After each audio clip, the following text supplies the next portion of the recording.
everyone, my name's Ebony and welcome back to my channel. Think I know you better to forget her. Certain people made for running. Think I need you more than let you know I'm bored and tell me this means more than nothing. So today we're doing a video in like celebration of my birthday, which is on the Monday after you're seeing this video. So the 17th, that's my birthday. I was actually tagged by Joanna from Joannotations to do the Taurus star sign book tag, which she created, and she is so fun. She's doing a book tag for every single star sign. And if you want to be tagged in like the future star sign ones, because she's only up to Taurus I think right now, then like definitely like DM her on Twitter or whatever and let her know, because she will definitely tag you in it. But so today we're doing the Taurus star sign book tag in celebration of my birthday, because I am a Taurus. And so she has a list of 5 questions for me to answer. So first is that Tauruses are an earth sign, and so the prompt is name a book with earth in the title. I'm already starting this off like bad because I literally went through this tiny little pink notebook that I have had forever. Like literally the pages are falling out and they're like clipped in. I have been keeping track of every single book I read since 2012, I think, is when I started doing this. And I looked through this entire thing. I only found one book with earth in the title, and that book is The Earth, My Butt, and Other Big Round Things. And honestly, like, I cannot tell you anything about this book. I read it in like middle school, and I just remember we had it at the library and I thought the title was funny. I don't know why I grabbed it. And all I remember from it is that the main character was like sort of heavier, and so she was like insecure about her body. And so I don't remember if this book like actually promotes body positivity or if it's actually really bad in that area. When I was 13 or whatever, when I was reading it, I wasn't really like paying attention to that. So I couldn't tell you if it's problematic or not. So like I didn't want to go with this book for this prompt. Like I wanted to go with something else, but this is the only book I have read with the word earth in the title, and I can't think of any other ones of like books that I want to read that have earth in the title either. So I'm like, okay, I guess I'll go with it. Anyway, the second prompt is Tauruses are very reliable.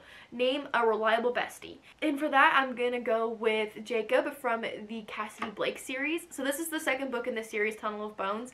I do have the first book, it's just at home. I don't know why. I like keep this one on the shelf for like talking purposes for videos, because I've already read it.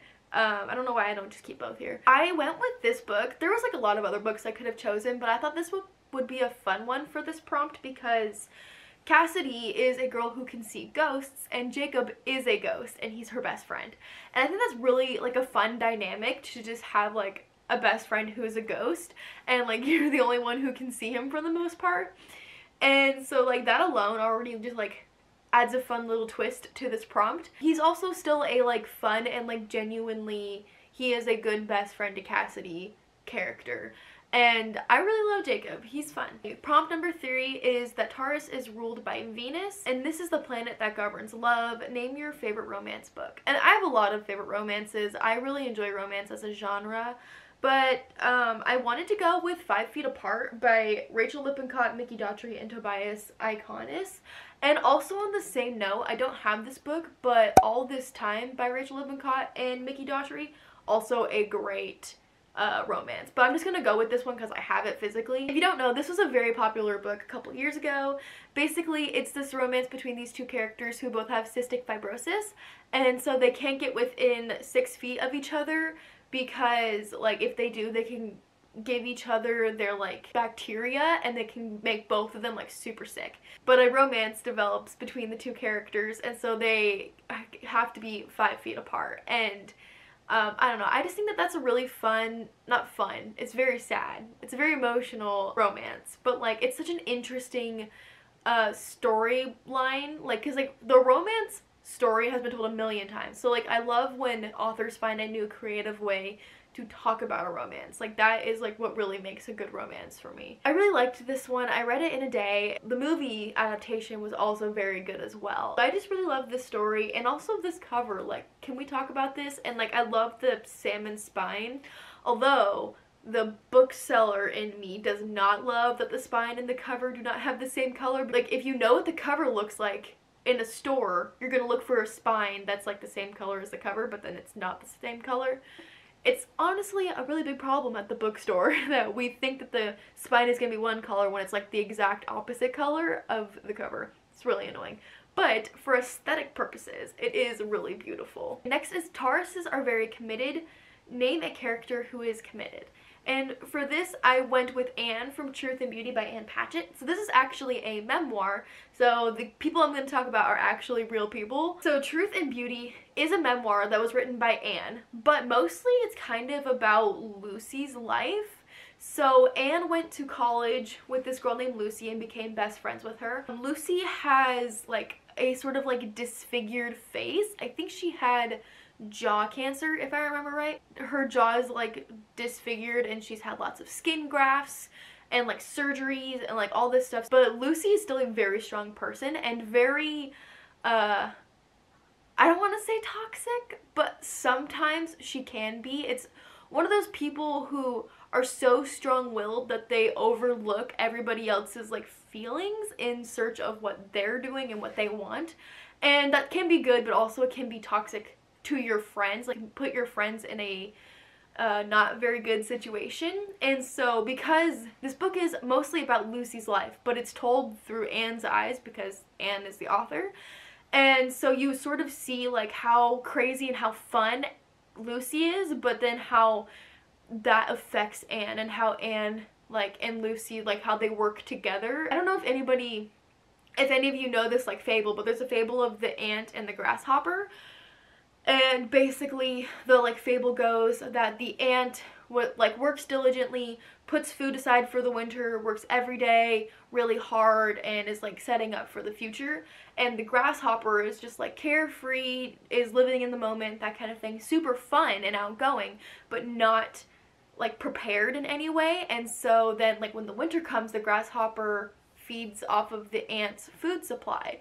And so it's kind of like a symbiotic relationship because the ant like gives the grasshopper food, but in return the grasshopper like teaches the ant how to have fun and how to be carefree at times. So it's like there's like a yin and yang there between Lucy and Anne, like this sort of the comparison of the grasshopper and the ant and Lucy and Anne. Long story short, Anne is very committed to Lucy because even though Lucy is wild and spontaneous and sometimes crazy, and so Anne, even though her and Lucy have like totally opposite personalities, Anne is still very committed to being Lucy's friend and to being there for Lucy. The last prompt is a Taurus's weakness, which is possessiveness. Name a character who exhibits this trait.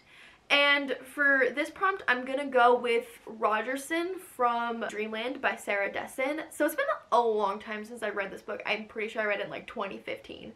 So I don't remember all the details specifically, so like I apologize in advance if I get stuff wrong. But from what I do remember, the main character, what's her name, Caitlin, she starts dating this guy named Rogerson, and he's like your stereotypical like bad boy. You know, it sort of like sucks Caitlin in, and so he's very possessive because he's like, you know, one of those guys who's like always gonna know where their girlfriend is and what they're doing, and is like always wants to be with them and that kind of thing. Like, you know, common toxic guy traits basically is what Rogerson is. I will say that I did love this book when I read it originally, and I do want to reread it. I've been wanting to reread it for like 3 years, but I just haven't gotten around to it. I am excited to reread it and see if it like holds up to what I remember. Okay, so those are all the prompts for the Taurus book tag. Thank you so much, Joanna, for making this tag and tagging me in it.